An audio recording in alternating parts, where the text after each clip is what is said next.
Hi friends, welcome to my channel yum food. ఈరోజు మనం వీడియోలో మెంతాకు పప్పు రెసిపీ ఎలా చేయాలనేది తెలుసుకుందామండి. ప్రాసెస్ని ఇప్పుడు చూసేద్దాం. నేను ఇక్కడ ఒక గిన్నె తీసుకున్నానండి. అందులోకి ఒక చిన్న కప్ తీసుకొని అన్ని కందిపప్పు అయితే వేసుకున్నాను. దీంట్లో వాటర్ వేసుకొని ఒక 2 to 3 టైమ్స్ అనేది వాష్ చేసుకోండి నీట్గా. ఇది వాష్ చేసుకున్న తర్వాత ఇందులోకి నేను కొద్దిగా వాటర్ అనేది ఒక హాఫ్ గ్లాస్ వాటర్ వేసుకొని నానబెట్టుకుంటున్నానండి. పక్కకు పెట్టుకుందాం.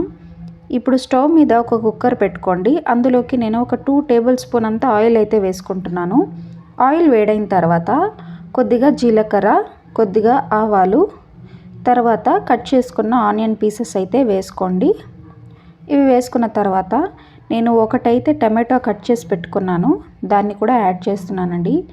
ఇవి మనకి ఎక్కువ వేగాల్సిన అవసరం లేదు. ఇలా వెంటనే మనం వేసుకోవచ్చండి అన్నీ. ఇప్పుడు మనం వాష్ చేసి పెట్టుకున్న మెంతాకు అయితే వేసుకుందామండి. మెంతాకు వేసుకున్నాక అంతా మిక్స్ చేసుకొని వేగనివ్వండి. ఆయిల్లోనే మనకి మెంతాకు బాగా వేగాలండి. ఇది బాగా వేగేంత వరకు అంతా కలుపుకొని, మనకి చేదు అనేది ఉండదండి. ఇలా చేసుకోవడం వల్ల చాలా టేస్టీగా ఉంటుంది పప్పు అనేది. ఈ విధంగా వేగాలండి.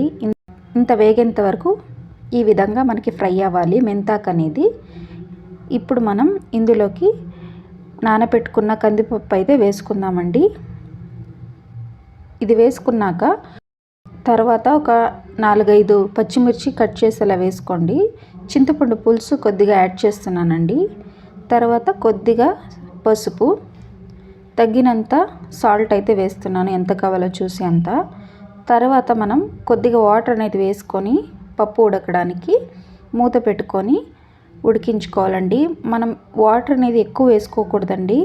మనకి ఎంత కావాలో చూసి ఇంత వేసుకుంటే సరిపోతుంది. ఇప్పుడు మూత పెట్టుకొని ఒక 3 to 4 విజిల్స్ రానివ్వండి. ఒక 4 విజిల్స్ తర్వాత నేను మూత ఓపెన్ చేసి చూస్తున్నాను. మనకి పప్పు అంతా బాగా ఉడికిపోయిందండి.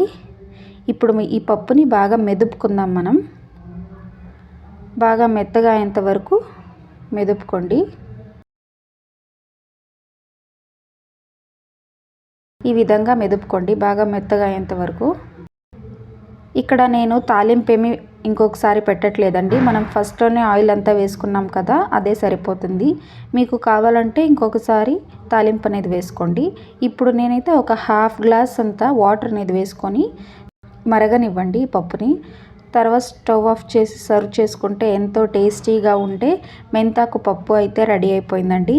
మీకు ఈ రెసిపీ నచ్చితే వీడియోని లైక్ చేయండి, షేర్ చేయండి. ఎం ఫుడ్ ఛానల్ని సబ్స్క్రైబ్ చేసుకోండి. Thank you for watching.